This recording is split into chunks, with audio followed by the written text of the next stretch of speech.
Welcome back to another edition of New York Got Game. If you're a Knicks fan, you got to be happy, maybe a little bit relieved as you start this week. And it's because the Knicks, they delivered a big statement game on Saturday in Game 4 against the Hawks, a 114-98 victory over the Hawks, and they evened their series in the first round against Atlanta at 2 games apiece. But now we shift to what could be the beginning of a defining moment of this series. Game 5 at Madison Square Garden on Tuesday night. We know that both teams want to get the edge in the series. And it's going to be a really simple question here. Did Game 4 show us who the Knicks really are and who they can be for the rest of these playoffs? So we are going to try to answer that question and a lot more this week on New York Got Game. I got a special guest. I got my guy. He is a host on SiriusXM NBA Radio. Does a fantastic job covering the league there. It's my guy, David Sheppard, who joins me on New York Got Game right now. Shep, what's going on, man? How you doing? Dexter Henry, man, one of the best guys in this business. Been a friend for a long time, man. Always a pleasure to be on with you. I'm doing well, man. How about you? I'm doing okay. You and I were just talking a little bit before we started recording. I'm doing okay. I'm recovering from the Achilles surgery, a month out, Sir. progressing well. So, can't complain, just celebrating my 43rd birthday. I'm doing okay. We're breathing. We're here. Get to enjoy some basketball. You and I love to talk basketball. I miss talking with you. Me too. We were on another radio network, I would talk with you all the time about it. But yeah. You know what LeBron calls age 43? What does he call age 43? Calls it year 25. That's right. That is what he calls it. Hey, may we be blessed to do what we love as long as him and still at a high level. With the Lakers and the Lakers up to a 3-1 series lead is very interesting and something that we probably maybe didn't expect heading into these playoffs. But we're here to talk about the Knicks. Yes, Dave, sir. I am very intrigued to hear what you have to say about the Knicks, particularly after this Game 4. So, Dave, after Game 4 in this series, the big question I think a lot of people have is, who are the Knicks actually? Are they the team that dominated in Game 4? Or are they the ones that looked, I guess I'll say, disconnected earlier in the series? Who are the Knicks right now, Dave, in your opinion? Yeah, so we don't know. Nobody knows. That's Dexter Henry. I'm always going to keep real with you. Yeah. With Tibbs, they're a limited team from a depth perspective, but they don't beat themselves and they play hard. That's who they were with Tibbs the few years he was the Knicks head coach. You don't know what Knicks team is showing up with Mike Brown. You just don't. Are you going to get Karl Anthony Towns that shoots 2 times in the first half? Or are you going to get Karl Anthony Towns that is the best player on both sides in the first half? Are you going to get, an individual in Mikal Bridges who was a deer in headlights when it comes to making a 5-foot mid-range shot? Or are you going to get the Mikal Bridges like we saw in Game 4, who's going to go after it and attack in transition and play loose and play with swag and play with toughness? Those two guys are so inconsistent. You know what you're going to get with Jalen Brunson. You know what you're going to get with OG Anunoby. But the problem is this Knicks starting lineup is not consistent like we've seen in years past. And I specifically cite 2024, 2025 because they weren't going to be disjointed. They weren't going to be discombobulated at the end of games the way we've seen in both Games 2 and Games 3 in this playoff. Dexter Henry, you're an optimistic Knicks media member because you're the only person I said that we should be somewhat happy with the 2-2 series at this point. It should have been over. It should have been a sweep, man. Yeah, well, no, there's no doubt about that. Yeah, listen, you're right. Sweep absolutely could have been. I said this the other day. The Knicks were a couple of possessions away before Game 4 from this being a 3-0 series. At a minimum 2-1. And now if you take Game 4 in fact, it could have been 3-1. So I don't think that you're wrong. They felt very unserious in Games 2 and Games 3, right? No, they don't have do they not understand that CJ McCollum has scored nearly 17,000 points? Do they not understand that this is, without question, their best offensive option in a half-court offense? And what do the Knicks do, Dexter Henry? Well, we'll just guard you in single coverage and hope for the best.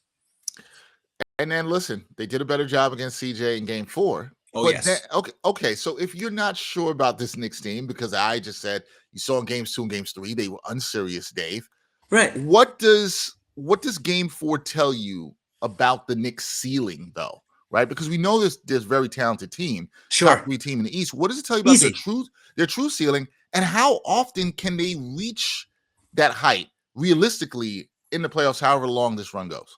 Yeah, I mean, I've said this on multiple platforms, and I'm just going to keep it real with you. Like, they're the most talented team in the East, and that's saying something, Mm, considering how Jason Tatum has looked as of late, mm. considering what Peyton Pritchard has done as of late, considering there's a reigning Finals MVP not named SGA in Jaylen Brown, who is the most recent Finals MVP from the East. Yeah, the Knicks, from a talent perspective, is there a better guard in the East than Jalen Brunson? I don't know if Cade is there yet. I don't know. He's had a better season. But I trust Jalen Brunson more than I trust any guard in the Eastern Conference at this point. Karl Anthony Towns, is there a more talented big that we have in this sport? There's definitely not a better shooting big in this sport. He's without question the most talented big we have in the Eastern Conference. It's not even close. And then OG Anunoby, who all he does is let his game speak for itself. That's another individual that can go out on any given night and give you 20 and 10. I think he had 22 and 10 in game number 4, if memory serves me correctly. And Dexter, it was the quietest 22 and 10 you've ever seen in the history of a postseason game, because he just doesn't do it with pizzazz. He doesn't do it with style, but it's all substance with him. Mm. You talk about a Jordan Clarkson, you talk about a Jose Alvarado, you talk about a Mitchell Robinson. Man, those three guys could start for most teams. Even Jordan Clarkson, who hasn't had quite the year that I know many Knicks fans would have anticipated. He's not close to the guy he was in Utah, but he can still go out there and give you 10, 15 on any given night. Landry Shamet is another one. That's Dexter. That's 9 guys that can go out. Oh, how did I not mention Deuce McBride? Like, that's another Right. guy that is instant offense. I mean, you'll get this reference. He's the Vinnie Johnson of his generation. The microwave. Yes, There we go. yes. So you asked me what the ceiling is of this Knicks team. Mm-hmm. They are the most talented team in the East, and if they're playing and clicking on all cylinders to their capability, they can beat anybody in the East. And they can definitely run with San Antonio, which we've seen in the regular season, Dexter Henry. Okay. And they can play with OKC. They can Yeah. play with anybody. If that team for the majority of game 4 shows up for the rest of the playoffs, but as I've alluded to, Mm-hmm. that's just an unknown. Okay. I agree with you. And we know how talented this Knicks team is, but we haven't always seen it consistently. Now, Knicks fans, they're going to hope that game 4 is a true turning point for this team and not just a one-game spike that they saw, and then they come back to what we saw before in games 2 and 3. However, you and I both have watched the NBA for a long time and covered it for a long time, and we have seen teams have a game like the Knicks had in game 4, only for it not to carry over to game 5. We have seen this movie before, Dave.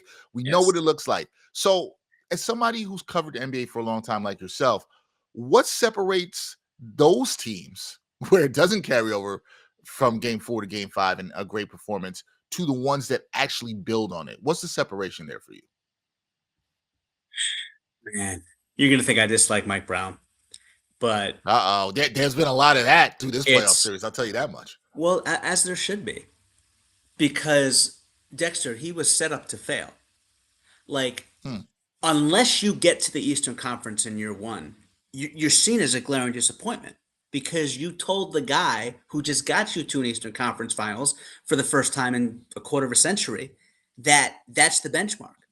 And so you asked me the difference between a team from game 4 to game 5 that's inconsistent versus a team that's going to build off that momentum, seize the moment, and ultimately use that as the catapult for them being that team for the rest of the way.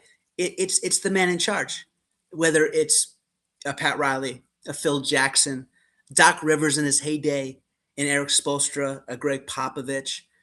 I don't think Mike Brown has that dog in him. Like, Dexter, when I listen to Mike Brown speak, he goes on for like 2-3 minutes with one answer, and it's just peaches and roses. It's everything that's good about the Knicks. He's not holding these guys accountable. There's not that dog in their head coach. There's not that level of accountability you feel like they have playing for them. Why has Karl Anthony Towns regressed, Dexter Henry, this season? Why has even the great Jalen Brunson to some degree regressed? Why is Mikal Bridges looking even worse than he did under Tom Thibodeau. And that's saying something, considering it was Mikal Bridges who was the biggest critic for Tom Thibodeau at the end of the regular season in 2024, Well, 2025. we'll get to Bridges too, but I'll say maybe that's a Bridges problem, right? Brunson has been down. I thought Cat was really good in the second half of the season. Cut down on the fouls, was figuring out his role. I want to say that it's a lot, to your point, it's a lot of change for everybody though, right? Like, and the team had the mandate they had. I'm probably higher. I can see I'm higher on Mike Brown than you. I'm higher than you. Why? What has Mike Brown done for Dexter Henry that makes you so certain that he's the answer? Here's what I like. Okay. I'm not saying I think that he is the greatest coach, and not saying that I think he's without fault in the series, because I think there's room to criticize him. What I've liked about him is his willingness to not be as rigid as the previous coach. I look at game 4, right, Dave? And you saw in game 4 where he got great minutes out of Jose Alvarado. Also, I love the fact that he's willing to bench Mikal Bridges in the second half when he's not playing good. Mikal Bridges played 4 minutes second half. The previous coach was a lot more rigid, would stick with it. He made changes. I think that stuff matters in the playoffs. The coaches who I look at and will admire and call great coaches, we want to say Eric Spoelstra and Rick Carlisle, the 2 best coaches in the Eastern Conference. You want to put Joe Mazzulla up there? Yeah, I was about this. And JB Bickerstaff might have something to say about that too. Spotty playoff record with JB Bickerstaff. But he's been good in the regular season. Yes. I think all those coaches are willing to make adjustments, and I think that stuff matters in the playoffs. So it mattered in the regular season, experimenting with guys. Now, he also made an adjustment with the lineup in game 4, right? Yeah. Had Cat and Brunson play more minutes together, staggered them with some bench guys. I liked what he did there. He made the adjustment. Now, you could say you wish it came sooner. He should have done it after game 2. I think all that is fair. But he's willing to make the adjustments. We saw Tom Thibodeau last year stubbornly refuse to get out of his 8-man rotation. Now, Mike Brown has a better bench than he did last year. I have to be fair. Right. But I think his strength is not saying he's the greatest coach, but I think his willingness to expand the rotation, to have a good feel for who's got it on his team, and forget the feelings. If a guy like Mikal Bridges doesn't have it, he's not caring about them picks. Sit on the bench. I like that. That's a fair point about Mike Brown. Obviously, that is the biggest disparity between him and Tom Thibodeau, that he has a much longer bench and not as much strain being put on the starters. That's all well and good. But you look at game 2, that corner shot that CJ McCollum had at MSG, that never should have happened. The play before that, they doubled CJ. They took the ball out of his hands. It was an empty possession. Yeah. That is the MO. That is the DNA. That is the blueprint to beating this Hawks team. You take CJ out of his game and take the ball out of his hands. The Hawks can't convert in the half-court set. Game 3, forget not having that final timeout, which he should have had, which I think he wasted on something that never should have happened in the first place. But even with that being said, everybody at State Farm Arena knew where the ball was going. But if you look back on that play, Dexter Henry, and I know you really pay attention to details in the sport, OG Anunoby was wide open against Jalen Johnson. All the inbounder has to do is lob it over the top. I think Josh Hart took it out, if memory serves me correctly. But OG Anunoby is wide open under the basket. They didn't even think of that. All they tried to do was force feed it to Jalen Brunson when you know the Hawks were going to double him and try to take the ball out of his hands. And they forced him baseline. That was it. A good coach is saying, look, if it's not there, if Brunson's not available, we gotta force feed it to him. Look at the other options, because Okongwu was not applying any ball pressure whatsoever. That would have been the game right there. So you asked me the difference. This is a very long-winded way of saying Mike Brown failed in Los Angeles. He failed in Sacramento. He failed in Cleveland, not once but twice. Sacramento failed him. I would say that, but yeah, fine. You got a game 7 on your home floor, and you lose in the first round. I can't kill him. I can't kill him for that. That's a failed season. I can't kill him for that. That was a season. The Kings were way better than any of us thought, because they're the Kings. The fact that he got the Kings back to the promised land, and they are the Kings. The promised land in Dexter Henry's mind is first round? For That's the what Kings, bothers me. yes. For the Kings, it is. Yeah. For the Well, Kings. that's For most other people, I agree yeah. with you. Okay, For the okay, Kings, okay, okay. So maybe I'm if you want grading to, on a curve a little bit, if but you hear me out. if you want to give him an out for the Sacramento Kings, he's got Kobe and Powell. Kobe in his prime. This is before the Achilles injury. Yep. He's got Powell in his prime. That was the Kobe Powell. That was the team where they had Dwight Howard. Was that Dwight? No, was that Dan No, Stone? that was I'm that was sorry, I'm that was thinking about that Dan was a Stone. couple years because Couple Dwight years. was 2000. Dwight Yeah. was 2012, 2013. Yeah, sorry, I was a Um, couple years off from that. that was Yeah. the 2011, 2012 12 team, season. Yep. and how did that Lakers team do in the second round? Nah, they got their behinds hands. They got their Not good. asses kicked. They won Yes. one game. So, Yes. by the way, how did Mike Brown do in Cleveland when he didn't have LeBron? Not good. Yeah. Okay, so everywhere he's gone, minus a 25-point fourth quarter game by LeBron in Game 5 to essentially save the Cavaliers because he's the greatest player of his generation, Mike Brown has underachieved everywhere he's gone. Okay. Everywhere he's gone. Do we not think that he's learned some things? Do we not think he's learned some stuff from his time in Golden State and things? Do you not think that? No, because remember Sacramento was after Golden State, Yeah. and Game 2, Game 3, Dexter Henry. I'm dead serious when I say this. This isn't exaggeration. If you or I were coaching in that Game 2 or Game 3, Don't do that. I'm Don't going to that. do it. No, I'm gonna. Don't do But we that. know. We know. Wait a second. Wait a second. Yeah. When we have that coach, when we have that coaching board, okay, and we're using that marker, you're telling me we don't have a plan B if Jalen Brunson doesn't get the ball? But see, I'm glad we're having this conversation. So am I. This is something that I've been talking about a lot through this series, and it's hard for me to believe that the coaching staff, including Mike Brown, did not have a plan B on that play. I just don't think that. Then why aren't they lobbing it over the top to a wide open OG Anunoby? So here's my thing. I talk about this all the time. My guy Brian Fonseca on the show. Players have agency, and sometimes it's personnel issues. You brought up Mikal Bridges and how he's gotten worse. Sometimes a player is that bad you can't get anything out of them. It doesn't matter who the coach is; they don't have it in them. I'm not questioning Mikal Bridges' ability to play on the court, but he has not been good in his 10 years in New York Knicks. Players have to recognize that. One of my critiques of Jalen Brunson, as great as he is, and the Knicks, is sometimes the ball can become too much isolation basketball. Jalen Brunson to save the day. That play when he was going to the right and then eventually drove baseline, and the Hawks did a great job. We got to give him credit. They forced him baseline. It was amazing with his lateral quickness. Absolutely. For a big. Unbelievable. Back in the Shep, you saw this back in the middle of the floor. He could have swung it back the other way to Josh Hart. Josh Hart was there in the middle of the floor. Now he tries to drive baseline and force that pass to Josh Hart. Now it's terrible. That's on the players too. You have to have the agency. I do not believe that the players didn't say, that the coaches didn't say, this is taken away. This is where we're going to go. That play did not look to me like they did not have a plan. They just didn't execute. So players to execute. Okay. So what about the game-winning basket by CJ? You have a guy in Deuce McBride who's generously listed at 6'2". Right. Here's why now people will say, because it's what's the move you want there. The Hawks and Quinn Snyder rightfully got the Knicks' biggest wing defenders out of the action.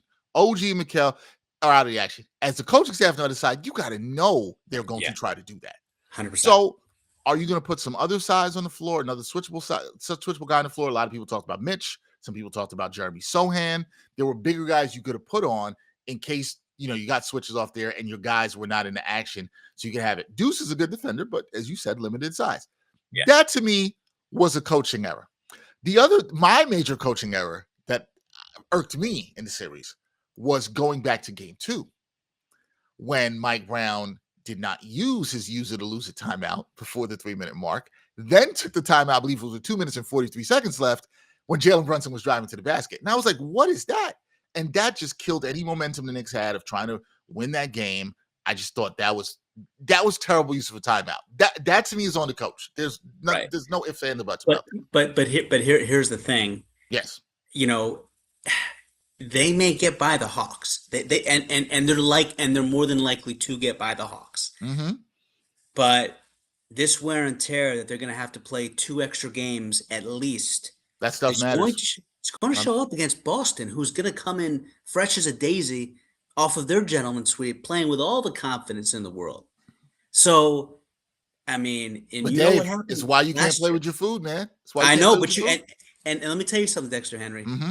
There is not a more motivated team to face the New York Knicks than the Boston I- Celtics for many But reasons. this is why, and we'll get to that series. This is why we want to see that series. You want to see it. Yes, I want to see it. New York right, wants to see it. New England right. wants to see it. This is why we want to see that. This is good. I'm glad we got to talk about the coach for a little bit. Let me ask you this. What is the one thing from game 4 on the Knicks side that you're watching the closest to see if it holds up in game 5? What's the one thing that you're really looking for to see if it Cat holds in the up? first half. Yeah, easy, Mm. easy. Cat, the first 3 games of this series, did not have more than 6 points in any of these first halves. This is again a guy who can go out there with his eyes closed and drop 20 off talent alone. He's that skilled. He's got that kind of range. He's got that kind of touch. And so for him to be absent in the first 3 halves of this series has been inexcusable. So to his credit, I'm sure he heard the critics. I'm sure he heard the naysayers. I'm sure he heard the murmurs. Hey, Cat, you going to show up in the first half for once? And he did that. And he set the tone because there is no cover for him because he can beat you from 3 and he can take it off the dribble at 7 feet. I think he's a legit 7 feet, by the way. So that's the thing that I am so encouraged by as someone that follows the Knicks, covers them, fell in love with them as a kid. If Cat can do that, that's why they got a second half lead where they went Mm. into, the third quarter knowing that they had this wrapped up. It's because of the aggressiveness of Karl Anthony Towns. Now, is he going to have to do an interview with Dexter Henry or Shaq or whomever to get him fired up? Maybe that's the key. But because Dexter, there's no, listen, I love Jalen Brunson. I love Jalen Brunson. He's the greatest Knick since Carmelo or Patrick Ewing, depending on how you gauge him. But he's limited. He's limited. Agreed. The Hawks are going, you know this, they're going after him on defense. Mike Brown had to take him out. And I know he had to take Cat out too, but that's more for foul trouble. But he had to take Jalen Brunson out of the game because he can't play defense. And he's not even 30 yet. Like, what's going to happen as he ages? Jalen Brunson has not had it. I mean, we can say it. He has not had a good series. and we'll get into that too. He's not had a good series. But this is why the comparisons with him and Patrick Ewing have to stop. Patrick Ewing was never a liability on defense, ever. No. Ever. No. Right. Yeah. But if you're going to be the captain of the New York Knicks, you got to be at minimum a two-way player. And I know he's the captain, but from a theoretical standpoint, right? From a moral standpoint, you got to inspire the troops. You got to be able to get it done on both sides of the floor. The guy who is traveling to State Farm Arena that looks about 55, that you've interviewed before, even though he's in his 80s, is the great Walt Clyde Frazier. Yeah. The reason the Knicks won that series against the Lakers for their first world title back in 1970, we could talk about the 4 points that Willis Reed had at the beginning of Game 7. We could talk about the amazing offensive performance of Walt Frazier. We can't forget that. But it was his defense on Jerry West. It was his defense on Gail Goodrich. Like, that's what made Walt special. That's what made them champions. It wasn't just the fact that they all played together as a unit and it was so cohesive and it was poetry, in motion. It was their commitment to both sides of the floor. And I thought Mike Brown was supposed to be a defensive ace. I'm not seeing that with Jalen Brunson. He is. I've criticized him on that, and I thought that was important. I think a lot of people look at the shot selection. We'll get to this more in a second, but I have been critical of the defense series, and I said, look, he's got to be better. He's got to be better at a lot of things series. This has not been a good Jalen Brunson series. We can call it what it is. Before we get to that, let's just go to the other side for a second. If you are the Hawks, Dave, yep. What do you target from Game 4 that you believe from the Knicks? You're looking at the Knicks say, I don't believe this is going to hold up in Game 5. What do you think the thing is that the Hawks will target that they don't believe that the Knicks did in Game 4 that won't hold up in Game 5? Good question. I think they're gonna attack Cat. I think they're gonna try to, because Cat was disciplined in game number 4. I mean, his mentality, his mindset, how aggressive he was on offense, and then how disciplined he was on defense. But I think what the Hawks are going to be thinking is that Cat's not showing up in game 5. We're going to take advantage of a Cat that's coming in off, his first career postseason triple-double in 35 career playoff games, the fourth triple-double of all time in postseason history for the New York Knicks. And he's feeling a little bit good right now. He's probably on a high. He's probably not exactly looking at this game 5 as desperation the way the Knicks would have if they went down in game 4 and came back to MSG down 1-3.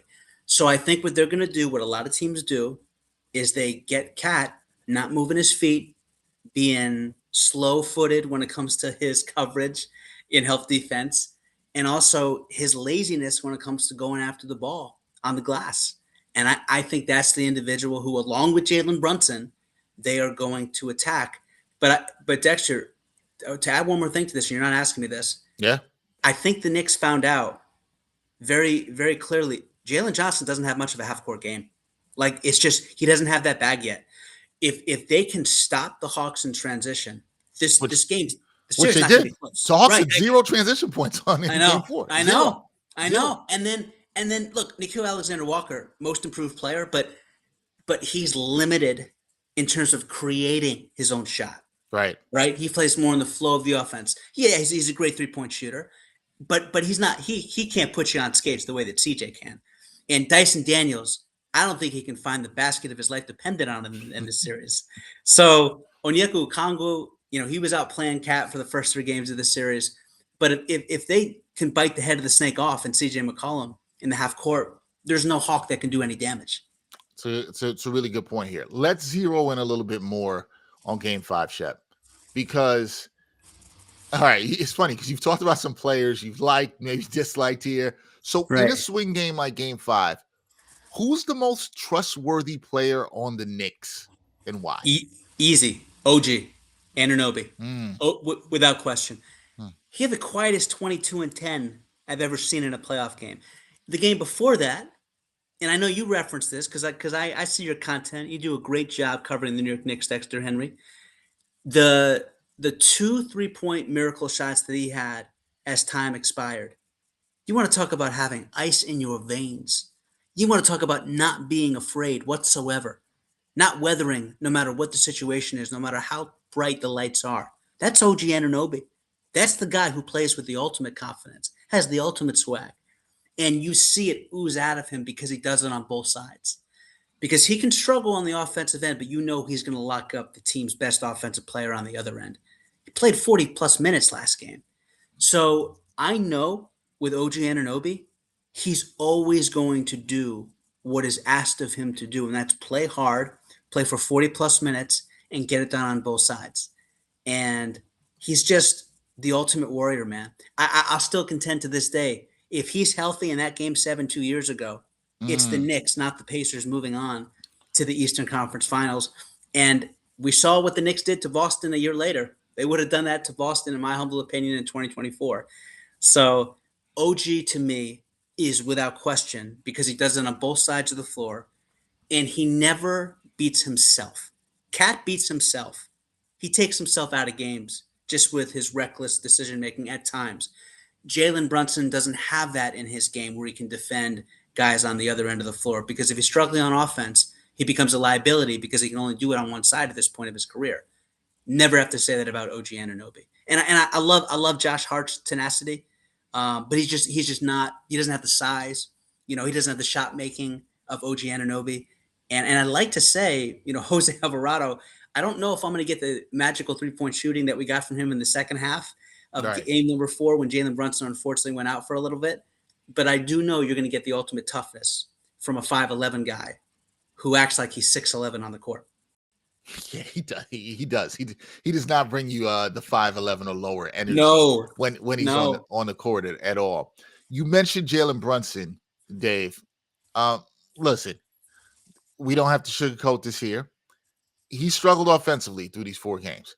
I thought he was not good, in particular in game 4. 6 turnovers. That's what bothered me a lot. The 6 turnovers. Sure. That really stood out for me. A lot of people are going to zero in on the shot selection, but you got to take care of the ball as a point guard. Where are you with Jalen Brunson's performances in the series? And do you trust him to bounce back and basically get his stuff together on Tuesday night? Where are you on Jalen Brunson right now? Yeah, I do. Trying to think. I think he's got 22 30-point games in his Knicks postseason career, which is it's either 32 or 22, but I know it's 4 or 5 more than Patrick Ewing. And Patrick Ewing, by most people's Knicks accounts, will tell you that's the greatest Knick in franchise history without the championships. I mean, it was Jalen Brunson in that game 3 that had the big basket to give them that 3-point lead with the old fashioned 3-point play, right? And I don't know what Karl Anthony Towns was thinking, but he allows Jalen Johnson to get his own putback, and that gave the Knicks a 1-point lead as opposed to the 3-point lead they had when Jalen Brunson put them up. If they just simply box out, the Knicks win that game 3. Jalen Brunson's the hero. We're not having the same conversation about Jalen Brunson struggling because it was Jalen Brunson that had that shot rim out in game 2, Dexter. Remember when that game was, I think, tied, and CJ ended up hitting that game winner in the left corner. But before that, it was Jalen Brunson who had a 15-foot shot that he makes 9 out of 10 times, probably 8 out of 10 times with his eyes closed. It just happened to have a bad spin out, but that looked good. Yeah, I trust Jalen Brunson to bounce back without question. There's no question also that this is a tough matchup for him Right. more than any other Knicks star because of the tenacity, the quickness, the defensive prowess, IQ that Dyson Daniels has. Nickeil Alexander-Walker, you're not guarding him with CJ. If CJ was guarding him, it'd be 40-point Jalen Brunson to the rescue. But you got younger, bigger guys who are roughing him up, who are making life difficult, who are not giving him anything easy, and it's paying off. Can you imagine? By the way, think Hmm. about this for a second, Dexter Henry. Yeah. This is the amazing thing about the NBA draft.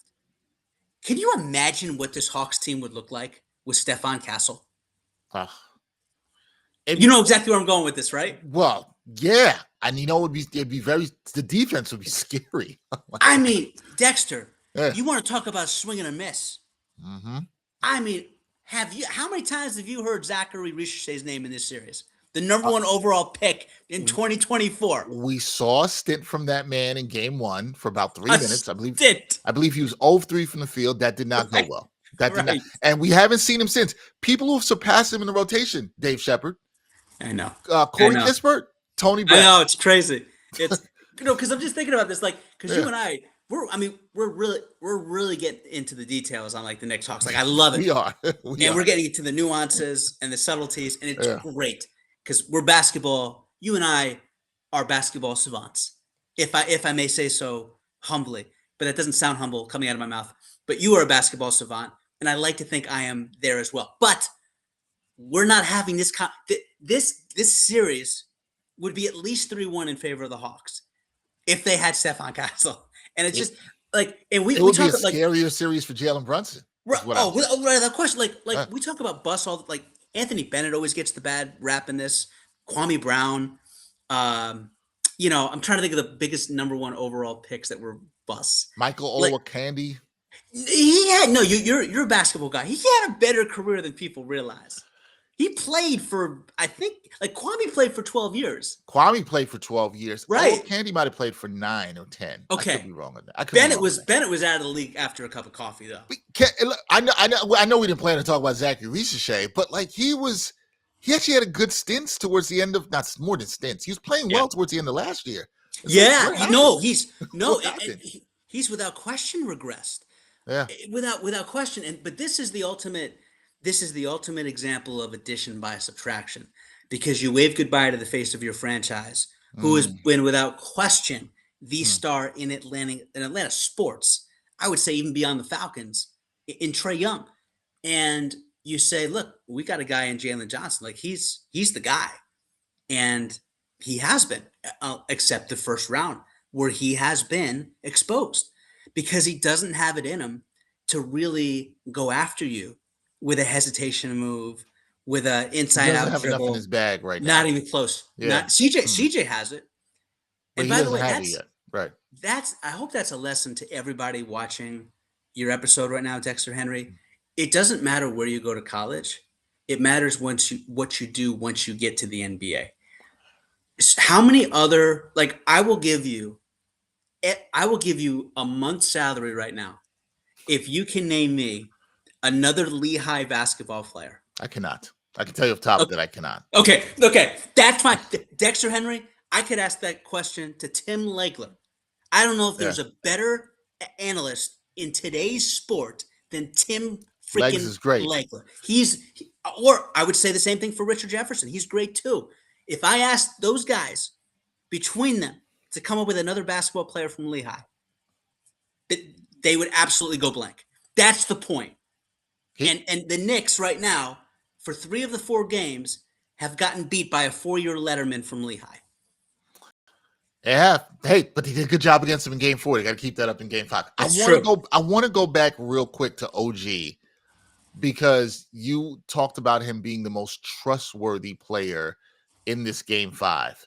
And I found that interesting. You talked about his two-way impact, Dave. Forget just the game 5. Is he quietly the most important player in the series? Would you say that? It's always going to be Jalen Brunson, Hmm. just because the ball is always going to be in his hands at the end of games. I'm sure you saw that statistic. Jalen Brunson in the last 2 years has 13 made baskets that gives his team the lead in the last minute of either a regular season or a playoff game. It's 13. No one else in the NBA has done that more. So that's pretty elite company to be in by yourself and have more clutch shots than some guy named Nikola Jokic and SGA and Anthony Ant-Man Edwards. So while OG is the foundational piece, because the Knicks don't get there without OG locking up the opposing team's best player, finishing in transition, doing the dirty work, it's Jalen Brunson that is the closer. And to me, when you get to the postseason and the game slows down and the whistles get swallowed, and you need that X factor to take it to another team and put that team on his back down the stretch of these games in a half court offense, it always comes down to the closer. You know, like Jalen Williams was great for the Thunder last year because he did it on both sides of the floor. But Dexter Henry, no one talks about Jalen Williams being the key to the Thunder. It's always going to be SGA. Right. SGA is not as much of a liability as Jalen Brunson is, but he's not going to be confused for Gary Payton, Sidney Moncrief, John Stockton anytime soon. Or Rajon Rondo. By the way, I hope Rajon Rondo gets that Pelicans head coaching job. That'll be our next conversation for another time. But Jalen Brunson is always going to be that guy when everything is on the line. He is going to be given that responsibility to push the Knicks over the hump and through the finish line. So OG is underrated. He's undervalued, but he's never going to be the key. It's always going to be the star. That's how the NBA has worked since the days of Bird, Magic, then to Jordan, then to Kobe, then to LeBron. It's always going to be about the star. All right, still going with Brunson as the most important player in the series. Yes. Let's get back to your boy Mike Brown, okay?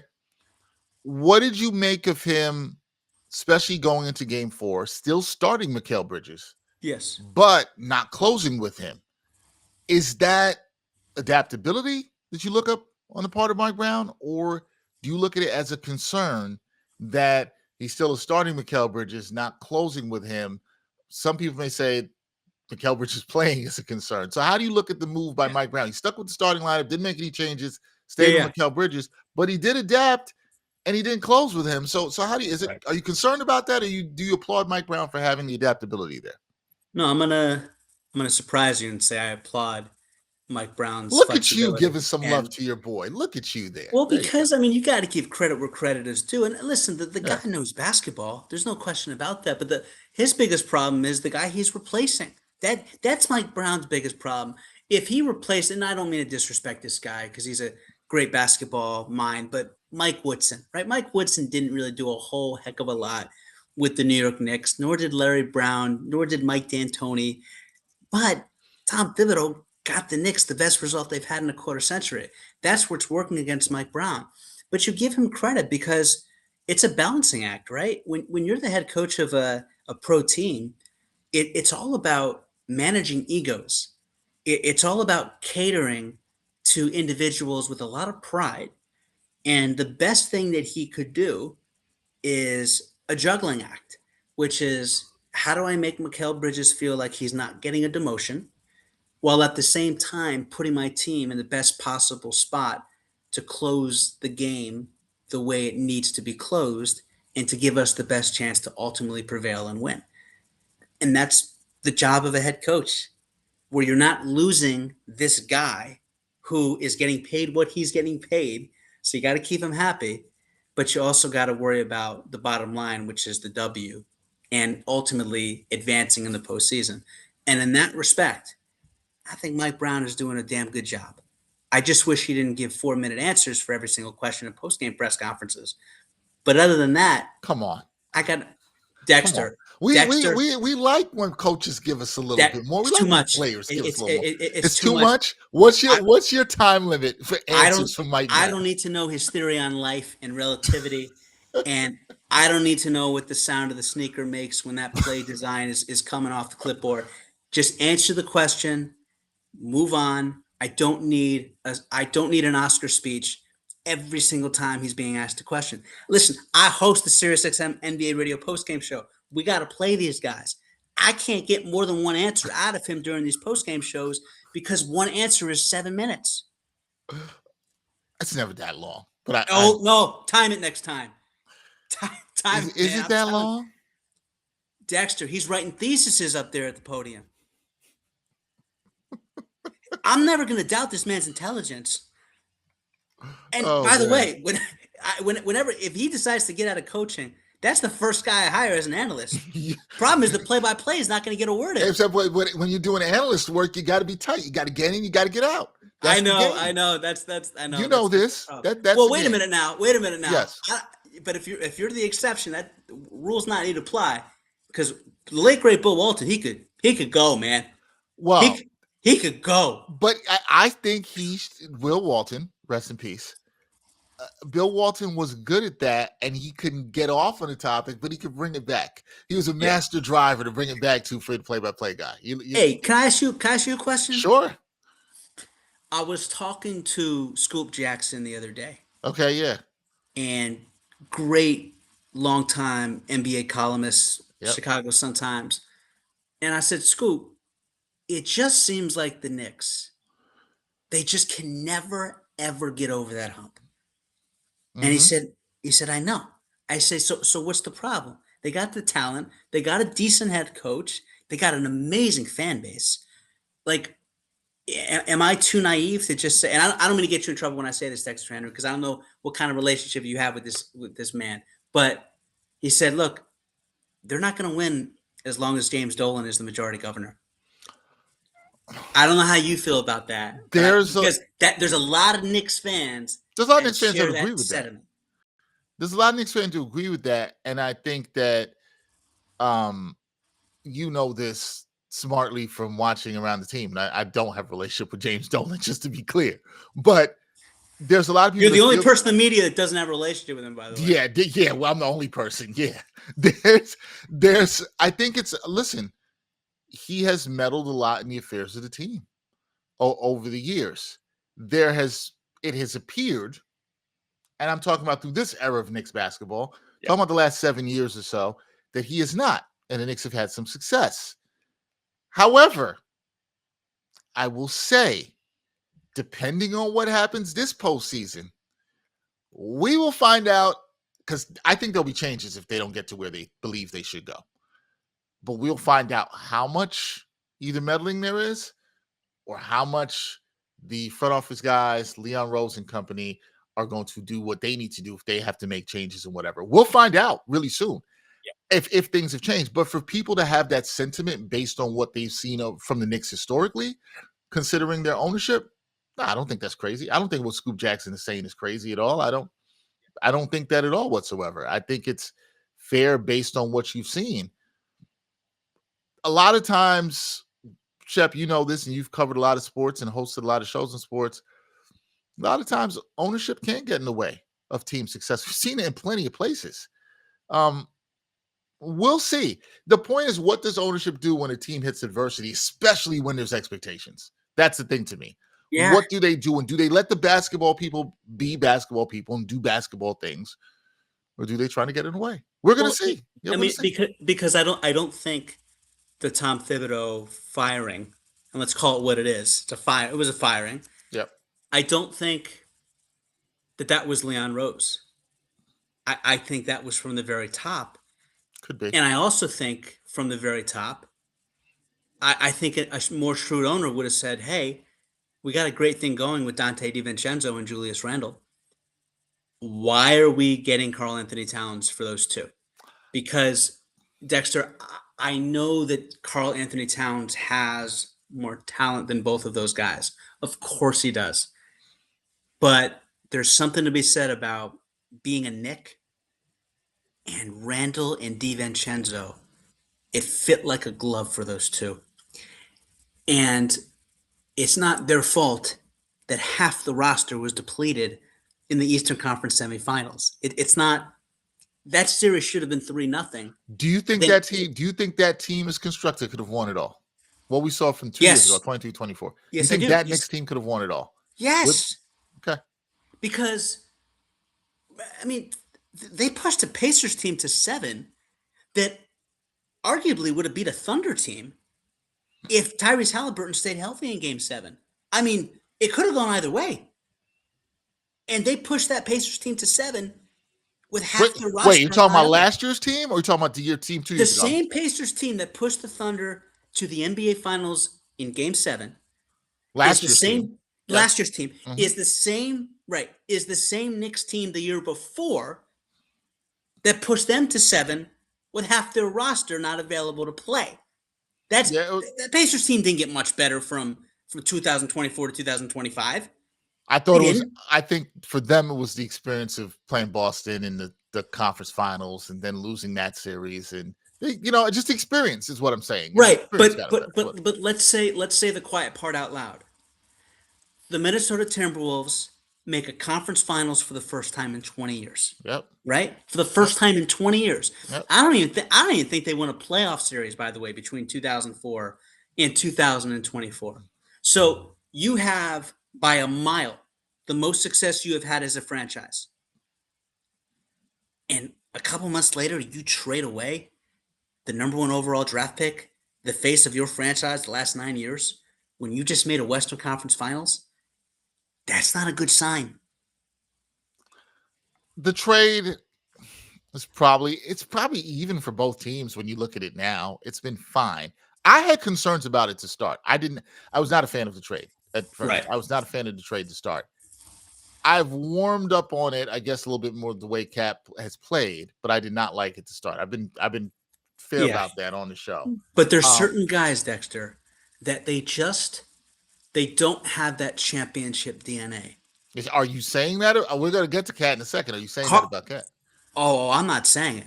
I'm emphatically shouting it, even though I can't shout too loud. Hold the Karl Anthony Towns thing, because I got one more thing for you on your boy Mike Brown. Okay.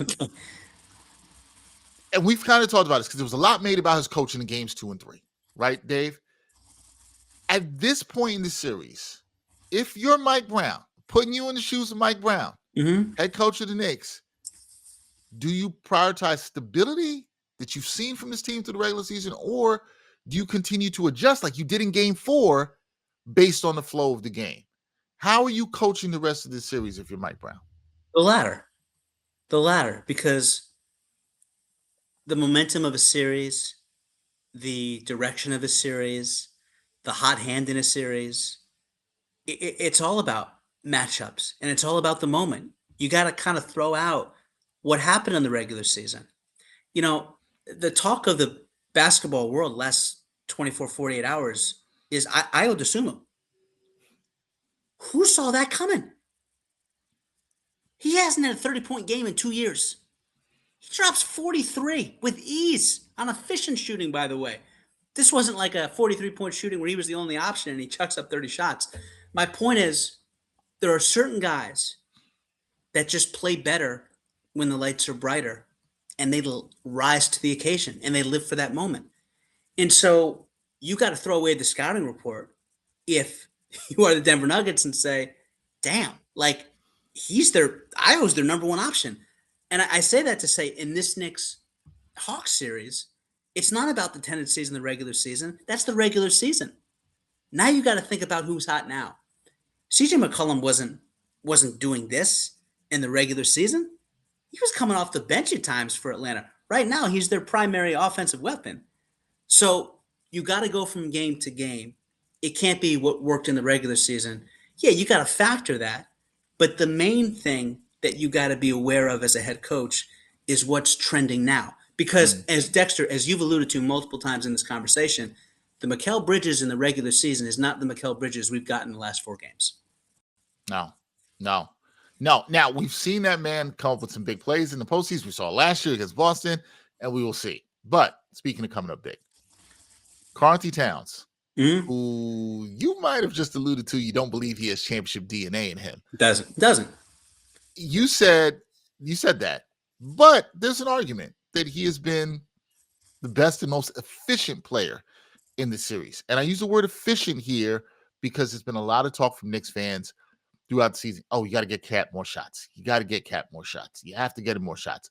For me, especially when you watch these last couple of games, especially game 4, this man had a 20-point triple-double on 10 shots. It's not been about shots for me. It's been about touches and what he can do in the flow of the offense. That's been the thing for me, right? So how imperative is it that the Knicks make sure that he gets consistent touches? That's the other word I should put in front of it. Consistent touches throughout the not just game 5, but the remainder of the series, however long it's going to be, 6 or 7 games. How important is it that man gets consistent touches? So it's a fair question. And the answer is significantly imperative, monumentally imperative, that they absolutely target Cat and make sure he is the vocal point of this offense. Because to your point, Jalen Brunson is getting ragged on by Dyson Daniels and Nickeil Alexander-Walker. And his life is being made extremely difficult because clearly the Hawks are designed to stop him first and foremost. So no disrespect to Onyeka Okongwu, but Karl-Anthony Towns is a better basketball player. And what you know about the NBA is you can't stop a good offensive player. They're always going to have the advantage. But the real question is does it take game 4 of a postseason series for him to play a complete game in year number 11? That's the question that I believe also needs to be asked, because it shouldn't take a guy in year 11 to want to really give maximum effort for an entirety of a game in game number 4. And that's the problem with the Knicks, Dexter Henry, is it takes game 4 for him to wake up and play a complete game. That's the frustration I feel like a lot of Knicks fans have, because we're not having this conversation about Nikola Jokic. He may have an off night, Dexter Henry, but he's going to attack from the jump. Giannis, when healthy, is going to attack from the jump. Wemby is going to attack from the jump. You see what he did in game number 1? 21 first half points. Set that tone. All-time great mark for any postseason debut this century. You hit the nail on the head right there. Set the tone. Why does it take game 4 of a postseason series for Karl-Anthony Towns to set the tone? That's the problem. Because this series should be over now. They are significantly better than Atlanta. Karl-Anthony Towns, Jalen Brunson, OG Anunoby. Is it fair to say those are the best 3 players on the court in this series? Well, Jalen Brunson has not played like it, but talent-wise, yes. Right. I would agree. Yes. How is it 2-2? You know why it's 2-2? It's very simple for me. You played around with your food in game 2. Right. This is how a series, we've been watching basketball for a long time, Shep. This is how a series turns like that. It literally comes down to game 2 because you played with your food in game 2. You didn't execute. You didn't get stops. You were sloppy with the ball. And you gave Atlanta a game they had no business happening. Then in game 3, you almost came back and got the game you had no business getting, but you didn't execute down the stretch. Right. This is how a series ends up 2-2. that should be, you said sweep earlier. I don't necessarily disagree with you. Or at a minimum should have been 3-1. You played with your food. That's what it comes down to. And speaking of playing with food, it was game 1 when the Knicks were up by 20. Thank They you. allowed Thank you. a 13-2 run, which there was. I didn't like anything about it, Shep. I said it on the live show we were doing. I didn't like it. It didn't feel good. And some of that carried over. I didn't like it. You're 100% right. Listen, if you want to talk dynasties in this sport, what we've been alive for, I just missed the Lakers Celtics, but I caught both versions of the three-peat bowls. Yep. Caught the Lakers, obviously. Warriors, Spurs, and then I would say the Warriors are the last dynasty in the NBA. The Thunder might have something to say in a couple months from now. But what do they all have in common? They don't give you any breathing room once they have that lead. They're never letting you off the hook. They're never relenting. They're never, ever giving you any slither of hope. I agree. They are taking their foot and they are absolutely putting that foot on the opponent's neck, and they are not letting up. Yep. And the Knicks don't have that. And that, Dexter, in a nutshell, is why even though they will likely get through this series against Atlanta, you see how hungry Jason Tatum is right now, playing off of that Achilles, 11 months removed. You see how hungry Jaylen Brown is right now, Peyton Pritchard. Man, they got to show that hunger. So with that being said, Dave, in your mind, who's got more pressure going into Game 5? Is it the Knicks with the home court, or is it the Hawks trying to respond off of that Game 4 loss? Who's got more pressure going to Game 5? Hawks haven't been this far in the postseason in 5 years. Hawks haven't had this many wins. Was it 46? 46, if memory serves it correctly? They haven't had that many wins in a decade, Dexter Henry. Pressure's on New York. You made the Eastern Conference Finals last year. You fired your coach. You upgraded the bench. You're the team that has all the pressure to get at least back to the Eastern Conference Finals. You're the team that's the higher seed. You're the team that has 53 wins. Atlanta's playing with house money. Atlanta, most people didn't even have them in the first round of the postseason. Who are we kidding? Because they look night and day from the first half of the season to the second half of the season. And you get rid of Trae Young, and Jalen Johnson in his early to mid-20s is now the face of the franchise, and you're now 2-2 in the first round of a series. This has exceeded most expectations. I think Atlanta will tell you, even if they lose the next 2 games, this is still a successful season. There is not anybody who roots or follows the Knicks that will tell you if they lose this series or lose Game 5, somehow this is going to be a season that they can be positive about and take a silver lining about for the next and up-and-coming season. Not a chance. And you know what? Mike Brown may be gone if they lose this first-round series. All the pressure is on New York in Game 5. Yeah, I 100% agree. A couple more things for David Sheppard, our guest with us from SiriusXM NBA Radio. Does a great job hosting there. 2 more things for you here, Dave. One is, I like to always look at the start of these games, especially in a swing game like this in Game 5. So what's the one thing for you that you're going to be watching first 6 to 8 minutes of the game that tells you, okay, this team is taking control of the series? What do you keep your eye on early on in Game 5? Cat demanding the ball. Cat making sure that he's getting the ball at the elbow and taking one dribble and not letting Onyeka Okongwu off the hook and just going right to the rim every single time. That Jalen Brunson is making the right reads and he's not turnover happy. That Josh Hart is pushing the ball in transition because he's one of the best finishing guards this sport has in transition. And those are the 3 things that I'm looking for. I think Mikal Bridges, and this is crazy to say about a pro athlete, especially someone of his caliber, because this was the 4th best player on a Suns team that made the NBA Finals 5 years ago. I think his confidence is shot this series. I just think it's one of those series you're just thinking to yourself, okay, he's just got to survive and then move on to, in all likelihood, Boston.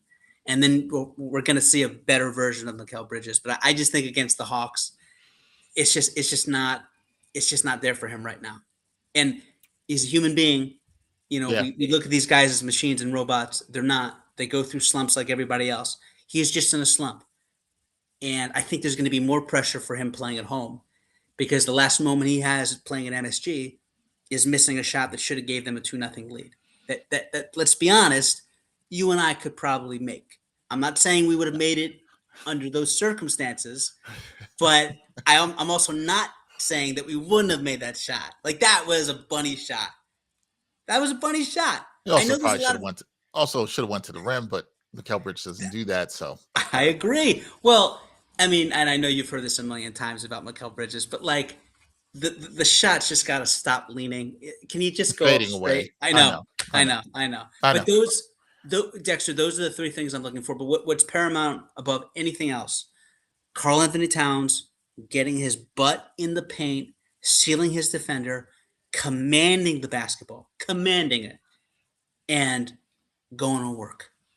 Cat's got to go to work in Game 5. So, you know, I'm not going to get you out of here without a prediction. So my final thing for you, Mr. David Sheppard, is who do you think walks out of Game 5 at the Garden on Tuesday night with control of the series? Who does it and why? The Knicks are going to win Game 5. Look at you being all positive. Because, well, I gotta give credit where credit is due, and I'm always going to keep it real with you. They are a significantly more talented team. To your point, Jalen Brunson has not had a typical Jalen Brunson-like series, and they've essentially blown Games 2 and Games 3, and it's still tied 2-2 with home court advantage in favor of New York. He feeds off that crowd, and because of the talent, I just can't see the Hawks staying with the Knicks in Game 5. And also, to their credit, if they limit the transition points of the Atlanta Hawks and they just keep it to a half-court set, they're going to win by 20 points. We saw that in Game 4. And I think it's going to give Karl Anthony Towns a lot of credit that, to your point, he has the first triple-double of his postseason career in 35 playoff games. And it's the fourth Knick to ever do that. I think he's going to have a special bounce in his step. Again, playing with the food is a theme that seems to be common in this conversation. I do think it's going to hurt them long-term that this series is going longer than necessary. And Dexter, a lot of people are bringing up the comparison of the Celtics in 2008, how that series went 7 with Atlanta and then 7 with Cleveland. But the difference is the Celtics weren't giving away games at the end. They were just getting outplayed by Atlanta every single time in Atlanta in Games 3, 4, and 6. Six. Yep. Mm-hmm. That they did. But yeah, that is a difference. It's how you lose kind of matters, how you feel about this stuff, right? 100%. Like, yeah, the fact the Knicks gave away 2 in this series that I think fans really feel truly about. That's what burns, because if this series should be over, as you've said multiple times, but it's not. Right. And we have a Game 5 on Tuesday night, and it should be fun. Game 5s can be stressful. They can also be fun. Yeah. We will see. But listen, if the Knicks win these next couple of games in convincing fashion the way they won Game 4, I think people will feel a little bit better about them going to the next series. I do agree with you, though. There still will be that lingering thing in the back of your mind that says, they should have wrapped this up a little bit earlier. Should have wrapped it up. Can I make a suggestion? Sure. Tell me what you think of this. Okay.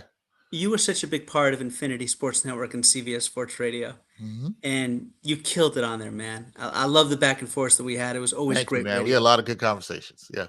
We should do something like a Game 5 or a Game 6 of the NBA Finals on a weekend, because I host Monday through Friday. But you, me, JR, EJ, Bart, Perloff, Maggie, like, we should get as many people as possible from the network and just do like a live stream on a Saturday or Sunday. I'd be down for it. It'll be fun. Wouldn't that be cool? A little live stream watch along. It'll be fun. Yeah, like we'd have like the chat going, and it'd be like a fun reunion. If the Knicks are not in it, because I have my obligations to do live streams. Oh no! I'd do it. I'd absolutely do it. But this is okay. You're gonna kill me for saying this, but I got to keep it real with you. They're not making the NBA Finals. See, you They're have to not. you have They're to come. not. You just said they're the most talented team in the East. Why can they not make the NBA? Of course they NBA are. Finals? But why can they not make the NBA Finals? Because talent doesn't win championships. I'm speaking to talent an alone NBA does savant. not. You were right. It's chemistry. Okay. It's compatibility. Right? Those are the two biggest things. We always go back to 2011. The Heat should have run circles around the Mavericks from a talent perspective. Yeah. Right? They should have lapped them. But the Mavs, they were a lot more cohesive. They were a lot more on the same page. And they beat them in 6. And the Knicks, they're too inconsistent. I mean, I don't think, let me just, because that's going to sound like I'm pushing back against you, and I'm not. If people who've watched the show have heard me say, I could see the Knicks getting to the finals, or I could see them losing in the second round. I've said it all year long. The variance is there. So I don't think you're crazy for saying that. Right. I just think there's a variance with this team. There's a world in which they get their stuff together and they look a lot like they did in game 4 and they move towards the finals. And there's a world where they lose in the second round. Yes, it's the latter. You feel more that it's the latter. If they get past the second round, you got to come back on the show. You can't dust the smoke. Well, I'd always talk basketball with you, man, anytime. But Dexter, like, I'm happy to do that anytime. But like, yes, like, removing all the great coverage you do of the Knicks, and I know how embedded you are to that fan base and the media group that covers this team, and you've been a part of it for so long. If you remove yourself from that and you look at the way this Knicks team has played in the postseason versus the Boston Celtics, and how they've looked with Jason Tatum, you really, truth serum, give the Knicks a shot against Boston? Oh, yeah, they have a shot. I wouldn't say they don't have. Yeah, I wouldn't say they don't have a shot. Yeah, absolutely. I'm not talking like a Jim Carrey 1 in a million dumb and dumb. No. Can they? Everyone has a shot. The Suns have Boston? a shot against the Thunder to come back. It's funny. I'll say this. I will. If the Knicks play the Celtics, I think that series is going 7. I will say that much.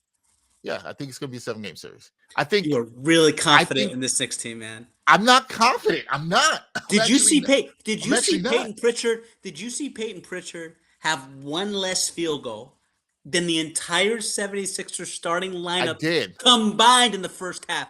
He comes off the bench. I will say this. I think the Celtics, in a way, are a better matchup for the Knicks. And the Knicks may be looking a little bit ahead here. Now, the Knicks got to get to the Celtics first. But I do think they will. They will. If the Knicks Celtics play, and I'll save my pick for down the road. Yeah. But I do think that is going to be a damn good 7-game series. You really think it's going 7? I do. You don't think Kate is going to be a to Karl Anthony Towns? And what I mean is I don't know if that's a cat. Here's the thing.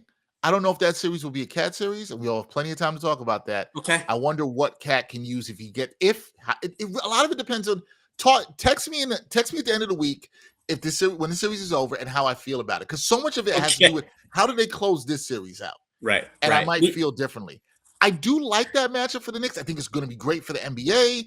All this other stuff, we'll see. Yeah, but that's it. We're out of time. We do have to go, but this was absolutely fantastic. Everybody, please check out my guy David Sheppard on SiriusXM NBA Radio. He's a guy I love talking to NBA with. Now, some of the Knicks fans out there, you might be mad that he criticized Mike Brown. You might be mad that he said the Knicks didn't go to the finals. But follow this man. True Knicks fans are pleased and so enthusiastic about me keeping it real about Mike Brown. Oh, those are real Knicks fans. This is New York got game. This is not New York wave the pom-poms, right? We are here to talk about the truth. We are here to talk about things and have beautiful different perspectives and discuss them. That's what we do. So please check out my guy, David Sheppard, SiriusXM NBA Radio. Fantastic. Shep, it's your first time on New York Got Game. I appreciate you coming through, my friend, through the playoffs and talking some Knicks basketball with me. We'll do it again soon. Love you, brother. You're the best, man. Really mean that. No, man, everybody, stay tuned. We got a lot more content coming this week. We have a couple more watch parties for Game 5 and Game 6. We'll have more details on that. That is David Sheppard. I'm Dexter Henry. We'll catch you next time. Another edition of New York Got Game. Peace. And thanks for watching New York Got Game. Boom shakalaka.